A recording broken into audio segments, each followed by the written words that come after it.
Hello, welcome to my channel. I'm Tiffany, a retired librarian turned homeschool mom. And in this video, we're going to do a rapid fire look at book 12 in the Boxcar Children series. So this is the Houseboat mystery. So the children and their grandfather rent out a houseboat.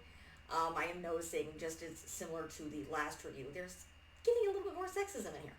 I hadn't noticed that, or I hadn't been paying attention. Violet and Jesse are doing a lot of the cooking and cleaning and laundering and not much else, besides the fact that they're tagging along on the mysteries with the boys and their grandfather. So be aware of that. These books came out in the 1960s, so this one specifically came out, copyright, 67. So please be aware these were really meant for general people. So they're renting out a houseboat, they're meeting different people, there's an auction where a vase goes missing, they're nosing around, there's these, their grandfather knows this kind of April center where they find these two old jockeys and the horses aren't being fed well, and people are being blamed, and eventually they realize there were these guys who stole the vase, and they hid them in the sandbox on the boat. And the sandbox is basically a box full of sand that they use to snuff out fires on the houseboat.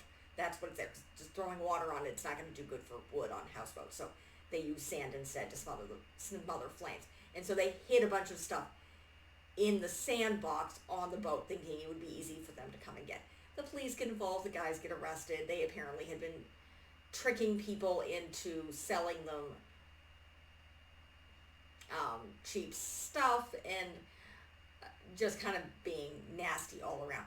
That is the main summary of this. Again, I am skimming through these because I am trying to get through these done. I think this is the last one I actually have. I need to buy the rest of them. But it's exhausting. So I'm trying to do some of the rapid fire with the Boxcar Children. My niece was supposed to cover them for me, but she is 12 and has camp of her own. So this one is 119. So again, some of them are like 127 or something. But nonetheless, again, I really do enjoy these books. I wish I could take the time to read them, but I do not have time.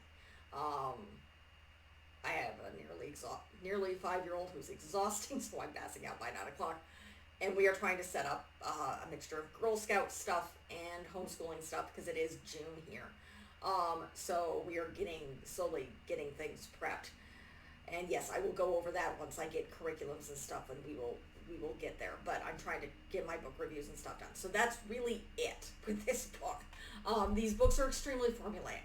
They're great introductory mysteries. They're great books. Be aware that they are written in the 1960s and early 70s. So, my